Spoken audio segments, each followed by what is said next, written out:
Halo. Geita oye.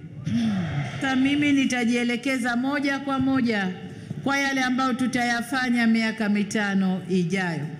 Kwa upande wa sekta ya madini, kwamba ni moja katika vichocheo vya sekta uzalishaji na mageuzi ya kiuchumi, lakini cha kutegemea ndani ya mkoa huu ni maabara ya kisasa ambayo itarahisisha kazi ya wachimbaji ishie ndani ya mkoa badala ya kufuata huduma hiyo mbali. Lakini jengine ni suala la mitaji. Tunajiandaa kutoa mitaji kwa wachimbaji wadogo, kuwakuza wawe wachimbaji wakubwa. Masuala mengine ni maeneo mapya ya uchimbaji. Kama alivyosema, tunakwenda kupima zaidi nchi yetu, tujue madini yako wapi, ya aina gani, na uchimbaji ukue zaidi, na hasa kwa wachimbaji wetu wadogo. Lakini la mwisho kwa mkoa huu ni uwanja huu wa maonyesho, kwenda kujenga kwa uwanja wa kimataifa, uwanja wa mikutano ya sekta ya madini na uwanja wa maonyesho.